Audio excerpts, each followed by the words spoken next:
December 17, 1950, a United States Air Force F-86 Sabre, flying on patrol over Korean airspace, observed in the sky below the swept wing silhouette of a Model 15 MiG. The Sabre's pilot dived on the oncoming target and then positioned himself behind the Soviet-built aircraft. The MiG weaved to avoid the American pilot's aim and for a moment appeared to elude its predator. However, it took only a few minutes for the American pilot to position himself for the shot, and in the space of seconds, the struggle for air superiority over Korea, with the prestige of two opposing philosophies at stake, had begun.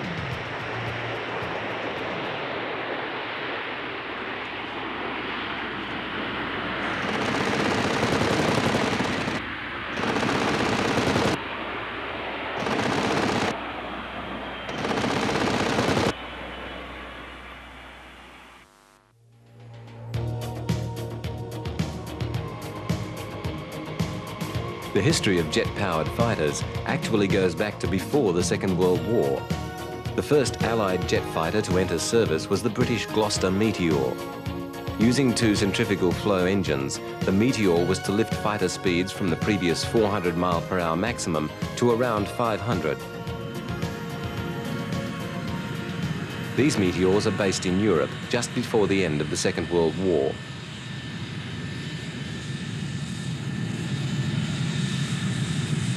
They're obviously of great interest to the American airmen, as the United States Air Force did not have an equivalent in service at the time. In fact, the Meteor saw very little combat, in the main being kept in England for fear that the new technology would fall into enemy hands. It was, however, vitally useful for shooting down the V-1 weapon fired against Britain, a role where its great speed had a major advantage.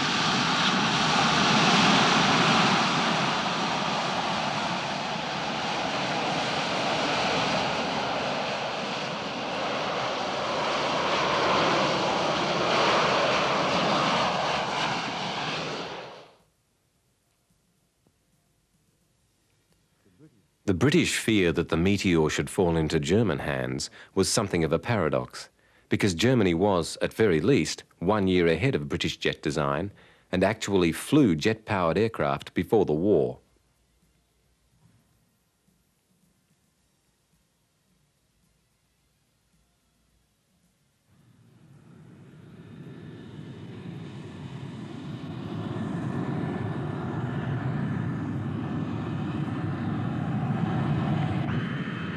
Here, a young German pilot is given some last-minute advice before his first jet flight.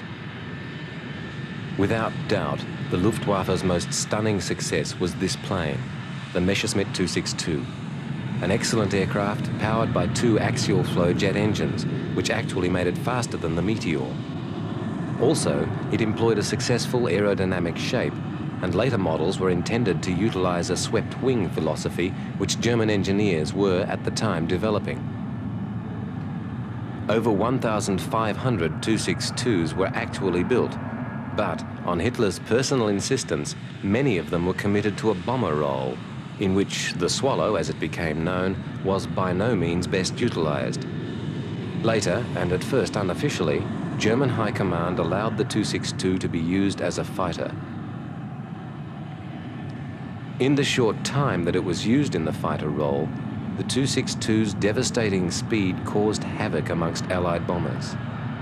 Unfortunately for the Germans, the 262 came just too late to save the Third Reich, but it did give the Allies another insight as to the possibilities of jet development.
Concentrating more on improving piston engine design, America did not start developing jet technology until 1943.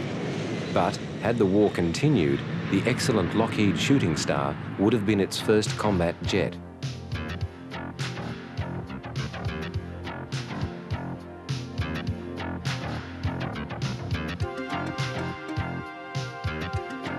This is a photo reconnaissance version, but the basic fighter, which saw service for many years, was very much the same.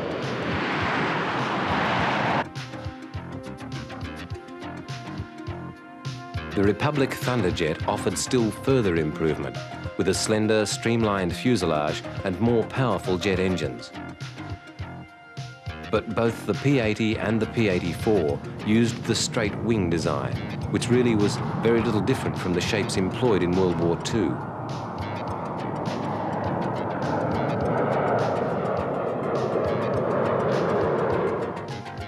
The North American Aviation Company also adopted a conventional straight wing layout for its first jet, but they gained access to the data on German swept wing technology immediately after the war, and as a result modified the wing and tailplane position into a swept back format.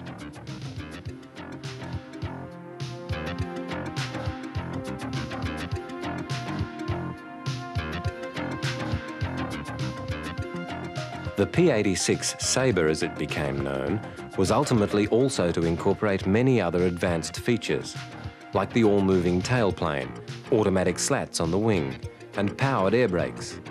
But most important of all its features were the swept surfaces, which enabled higher speeds to be obtained by reducing air resistance.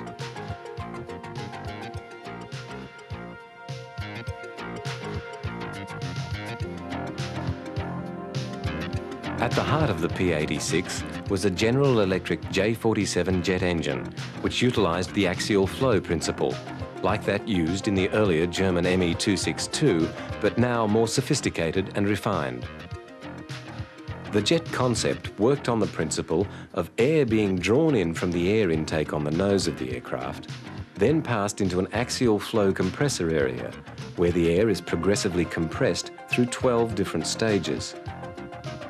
It is then forced into the combustion chambers, where atomized fuel is injected and the mixture is then ignited.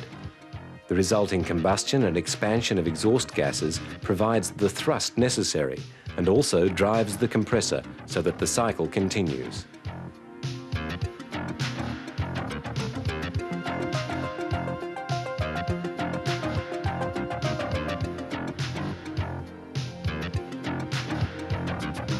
The thrust produced by the jet engine technology was something that ground crew also had to come to terms with.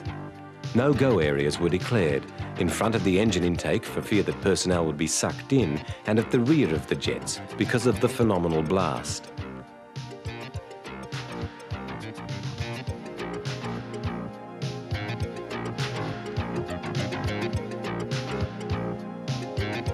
One problem all jet engines had against piston aircraft was that they consumed vast quantities of fuel.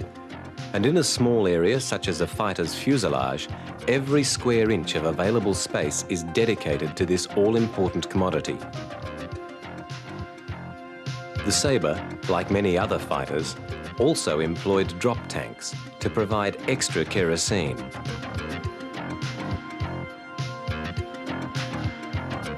Most Sabres to go into production employed 6 50mm machine guns as the standard armament, and these were mounted on each side of the heavily armoured pilot's position. On 1st of October 1947, the first prototype Sabre, designated XP-86, was ready for takeoff, its clean fuselage with swept surfaces providing a very streamlined image. The one-piece bubble canopy also offered fighter pilots the important facility of excellent vision.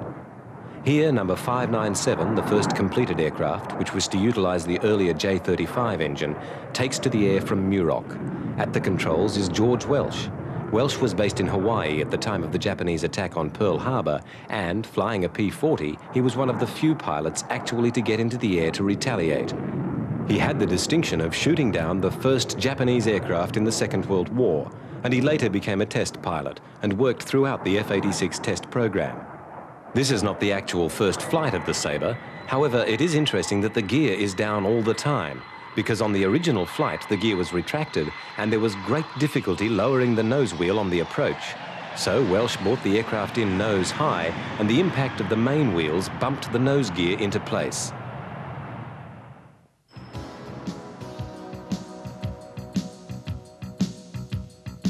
Production of the Sabre was planned long before the prototype's first flight. Mainly because of the advantages of the swept wing at high speed, the Sabre went into production on 16th of October 1947, with an initial order of 33 F-86A and 190 F-86Bs, which was changed to F-86As later on.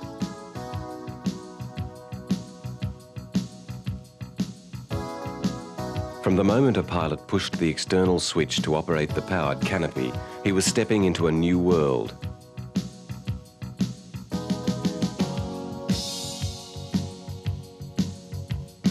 Once inside, he would first check the ejector seat locking pins. These could not be removed until shortly before taxiing, to prevent accidental firing while the plane was still on the ground. The pilot would then take stock of the staggering array of controls and instrumentation integral to the new technology.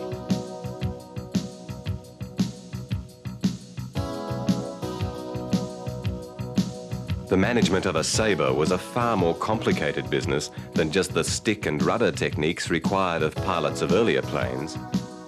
Here, 5,200 pounds of thrust had to be controlled and directed to propel what at the time was the world's fastest fighter.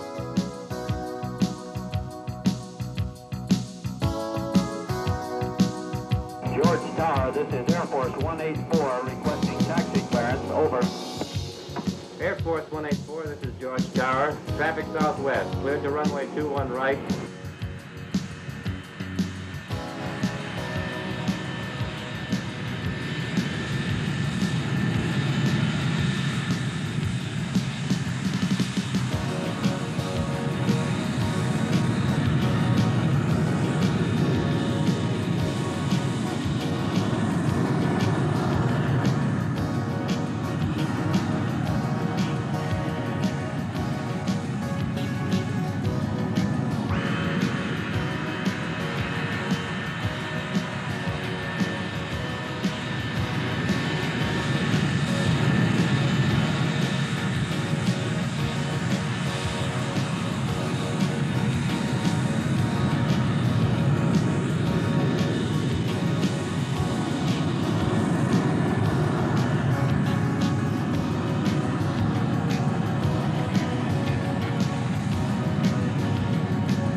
One difference between jet-powered and piston engines is that it takes some time to build up the necessary thrust to get the aircraft off the ground.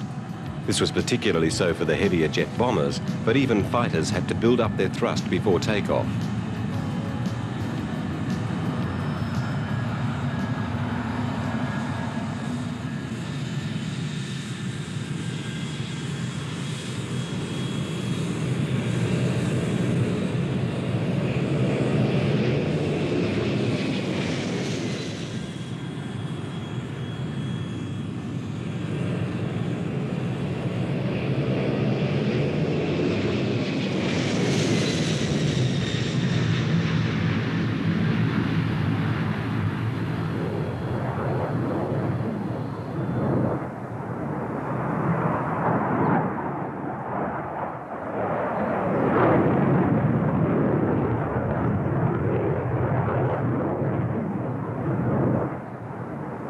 If you look carefully on this shot, you can see the automatic leading edge flaps open, which would give the pilot more control at low speed. In every way, a Sabre was a fighter pilot's aircraft, and its nimbleness and agility were to pay dividends in the years to follow.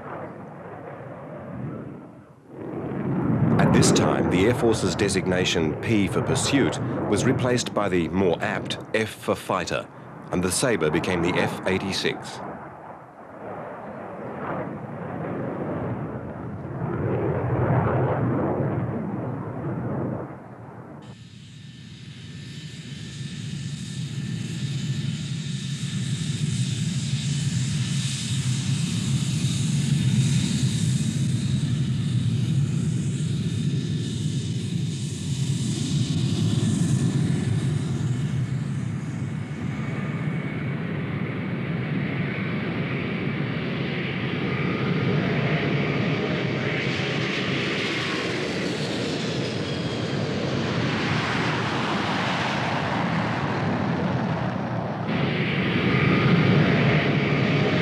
During the late 40s and early 50s, the Air Force gave many public displays demonstrating the Sabre's performance. And sometimes as many as 80 aircraft would fly in complicated formations, demonstrating aerial skills.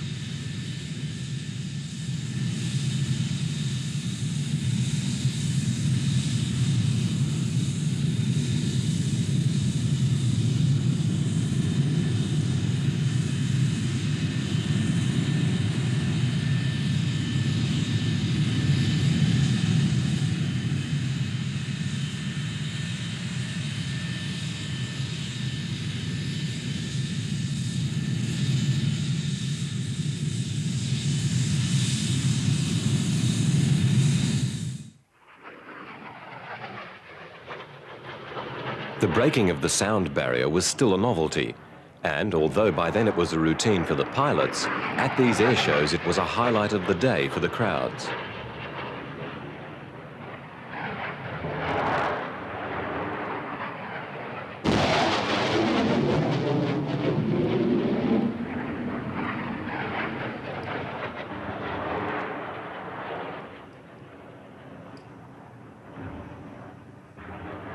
Public confidence in American air power was vital because in 1949, the Soviets demonstrated a lethal combination. Russia had copied the American B-29 long-range bombers, which could, on a one-way mission, reach the US. Worse, they had successfully detonated an atomic bomb, and America had lost its nuclear monopoly. This, coupled with a rapid deterioration in the relationship between the two nations, was a source of major concern.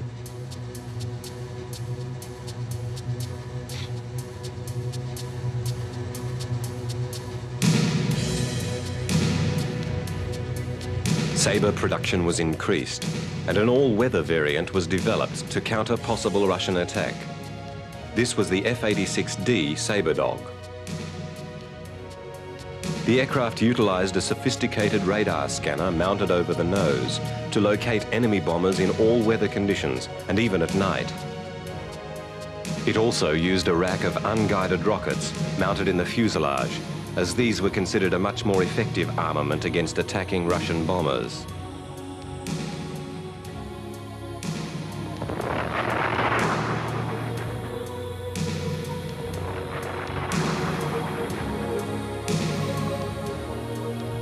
When conflict did come, it was actually in a far distant place.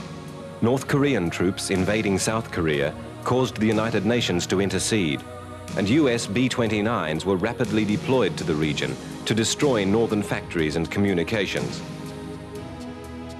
In actual fact, the B-29 was not the most suitable weapon for this work, but nevertheless it did the job quite effectively, as the US virtually controlled the skies over Korea.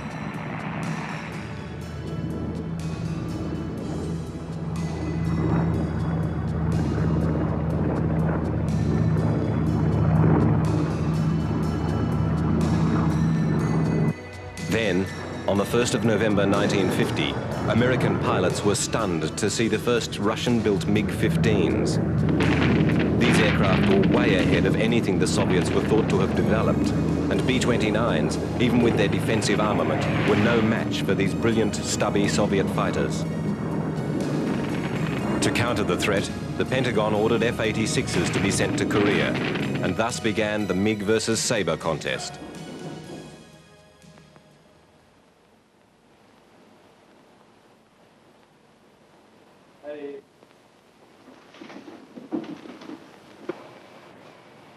The first 4 flights into the area will stay below the contrails and keep a close watch on the fighter bombers. The last 2 flights will go above the contrails and check very closely for any MiG aircraft that might come in above the cons. Now, if you see MiGs up there today, call them out. Give their altitude, direction, and geographical location on the map. And call it out and then get off the radio. Now remember, once you look around, keep your speed up, and if you do get a bounce, cut him off and drive in range. When you get in range, shoot, and when you shoot, shoot to kill. Anybody got any questions? Okay, let's go get them.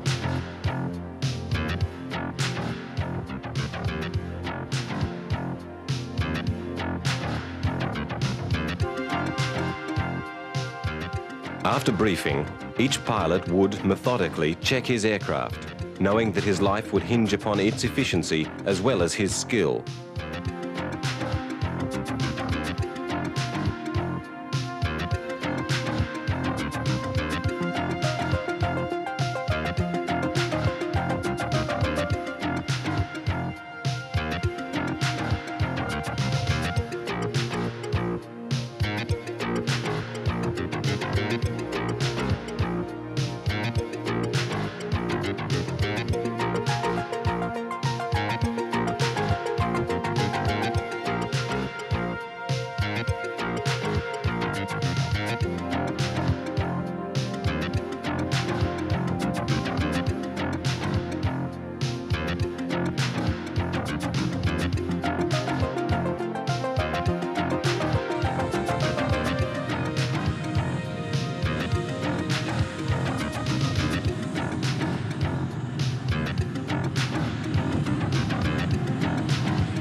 Usually, Sabre forces were flown in groups of 4 aircraft.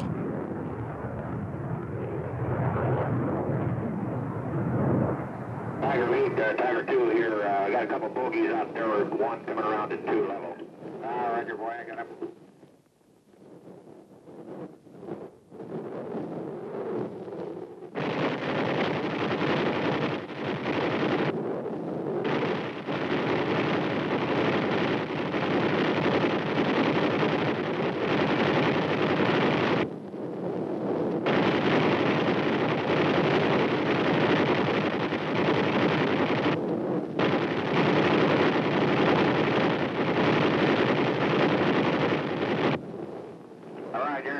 He's going down. You got him? All right, boy, that's a good deal. Watch it. We got 4 of them coming in here on us at 7 o'clock. Hang on. Roger, Reed, we got 2 down here, boys, at 3 o'clock position. I haven't done it, go ahead, take it, and I'll cover you. All right, I'm going in now. Okay, you're clear. Go ahead, go ahead. Roger, I'm clear. We're going to start firing now. You're still clear. All right, look at them chips off of him. Okay, he's down, boy. You got him too.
By 1952, US pilots had been exposed to MiG-15s on many successful sorties.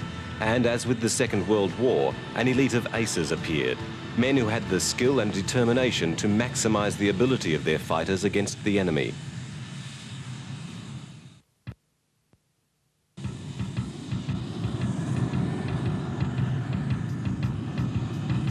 One of the US aces was Colonel Gabreski. Gabreski came to Korea already an ace after flying Thunderbolts during the Second World War, but his reputation was to be enhanced even further as a MiG killer. The skill and experience of the American pilots was vital because the MiG itself was by no means a poor plane.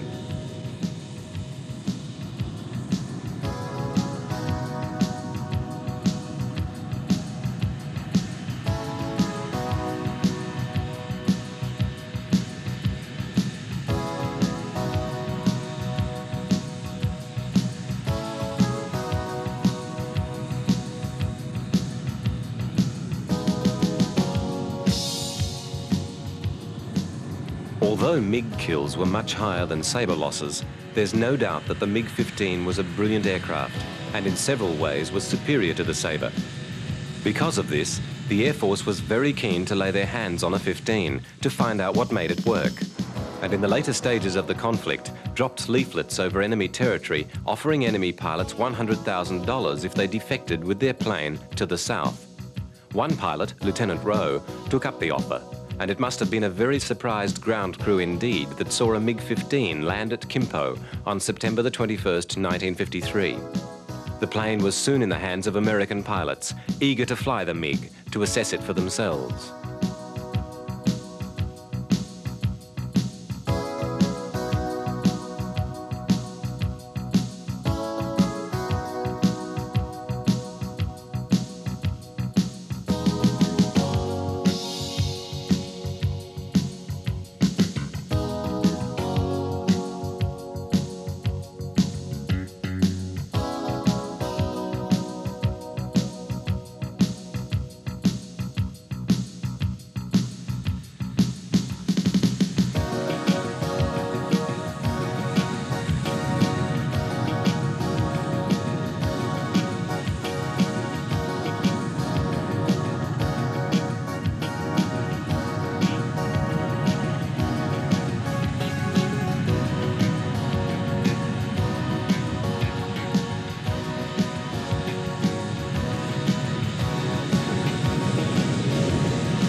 One of the main attributes of the MiG was its armament, which consisted of one 37mm and two 23mm cannon, mounted in a compact demountable unit, which could be quickly replaced by ground crew, enabling the aircraft a very fast turnaround. The borrowed MiG, as it became known, was obtained complete with ammunition, and therefore it was possible to test its firing power.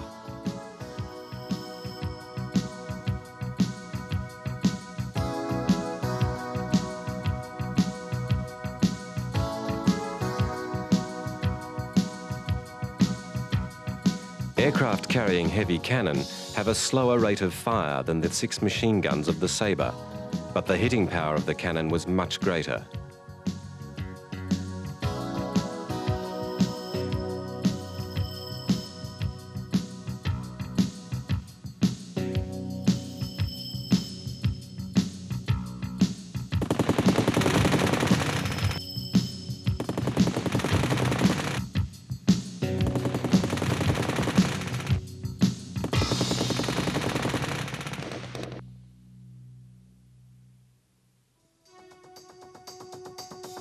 The MiG's armament encouraged the US to develop a combination of 4 20mm cannon for the Sabre to replace the 6 50mm machine guns. Although it arrived late in the Korean conflict, the cannon-equipped Sabre actually had several MiG kills. But for most of the campaign, it was the machine guns, with their high rate of fire, that would bring down the MiGs.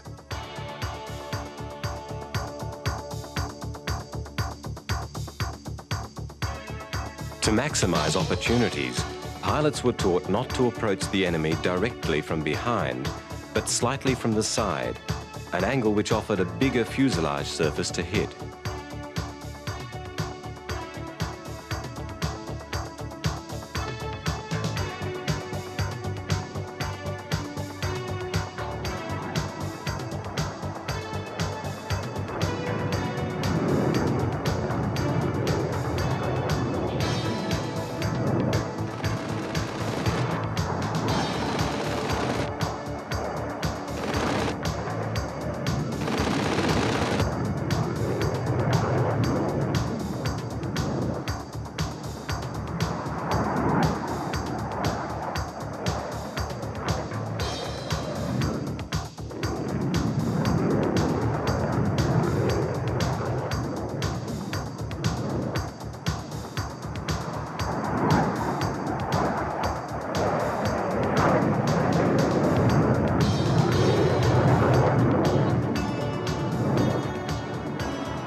With the excellence of the MiG's design and the power of its arms, the F-86s did not have things all their own way. However, the excellence of the original Sabre design and its sturdy airframe held it in good stead. Many aircraft returned home bearing the results of incredible damage and yet still flying, a tremendous credit to North America's craftsmanship.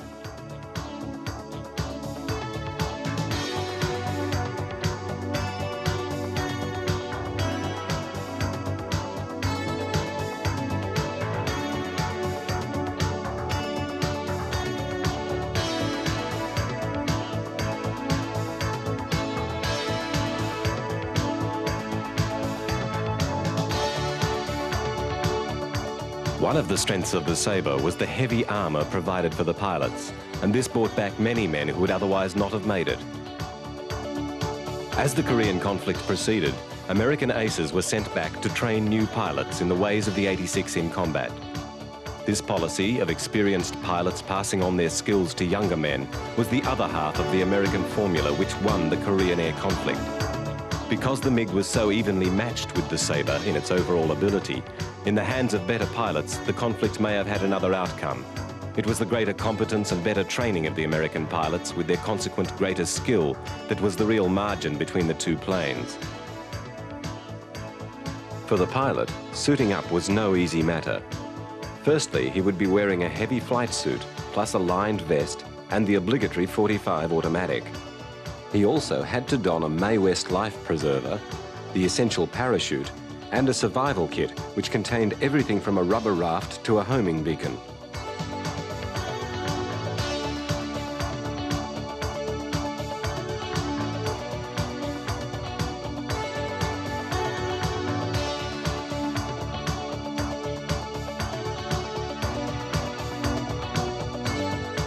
By the time he was sitting in his Sabre, complete with helmet and oxygen mask, he must have felt almost an integral part of the plane. To some extent, this was symbolic. because it was the bonding of man and machine that made the US fighters so effective during the Korean campaign.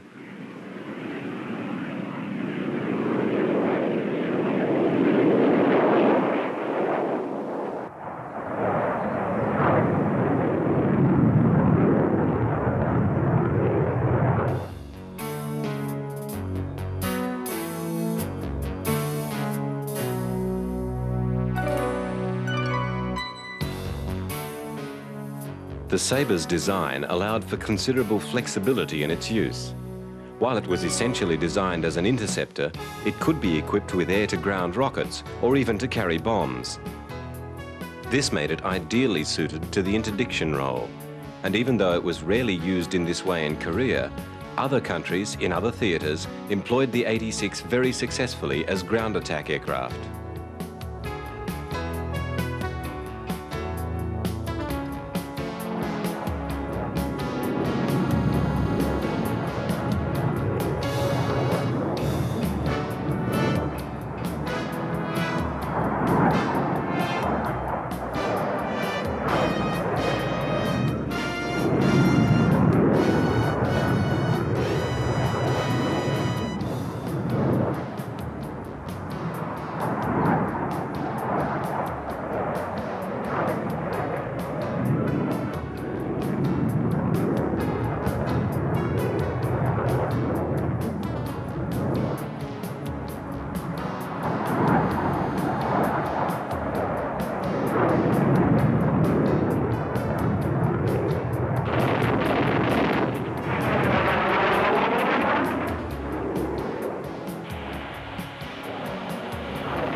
In the middle 50s, just too late for the Korean conflict, the US developed air-to-air homing missiles, such as the ingenious Sidewinder, and these were fitted to Sabres to increase their interceptor ability.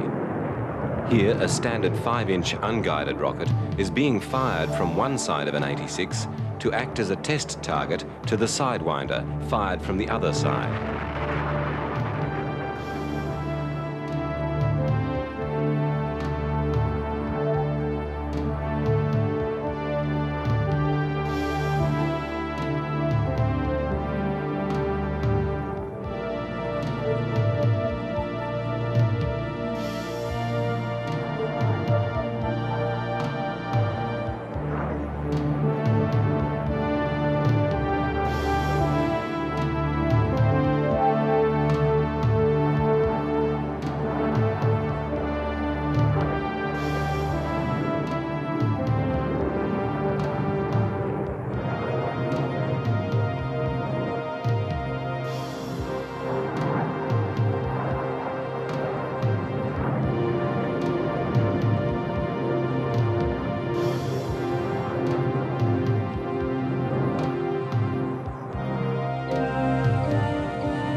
The Sabre was also built in Canada and Australia and assembled in Italy and Japan. But perhaps the most interesting development was from Australia. The Royal Australian Air Force had a requirement for an upgraded Sabre, and the Commonwealth Aircraft Factory totally redesigned, strengthened and lengthened the fuselage of the 86 to incorporate the same Avon engine that powered its Canberra bombers. This provided an engine with 50% more thrust than the early Sabre, although incorporating the larger engine was no easy task. The Australian Sabre was the most powerful produced, and although its maximum speed was not that much greater than the American version, it had much higher acceleration and lifting capability.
The large letter P on the side of this plane is the standard Commonwealth symbol for prototype, similar to the Y used by American aircraft. Australia produced 112 Avon-powered Sabres, a number of which were given to the Indonesian Air Force as they were superseded by the French Mirage.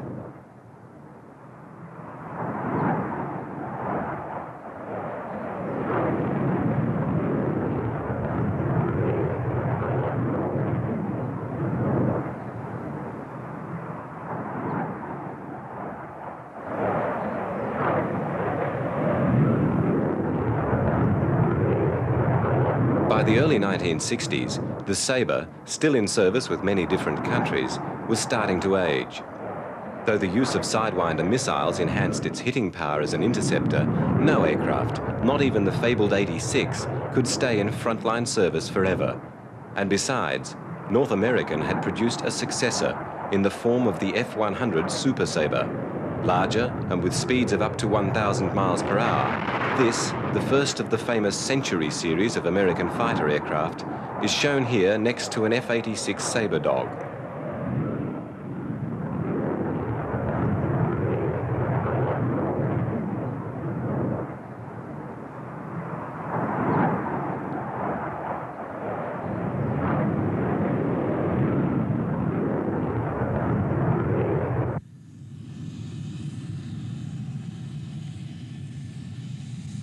In the early 60s, the Sabres were progressively transferred to the Home Guard. Here, a pilot inspects an 86 which has been relegated to the Home Guard use. Again, the combination of man and aircraft is totally effective. The skills and experience of a combat veteran are not lost to the nation, and neither is the investment that it originally made in such a well-built and long-serving aircraft as the 86. For many years after it was replaced in frontline service, the Sabre, in the hands of the Home Guard's skilled and dedicated aircrew, provided a second line of defence.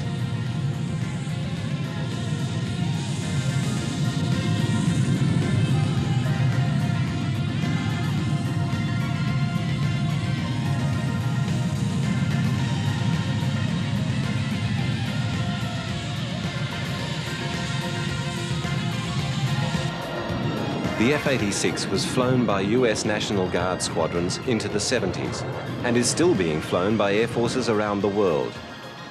The design, that traces its way back to the 1940s, has proved extremely durable, not only because the Sabre was well built, but because it did its job.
Διανομή παραγωγή Alpha Media.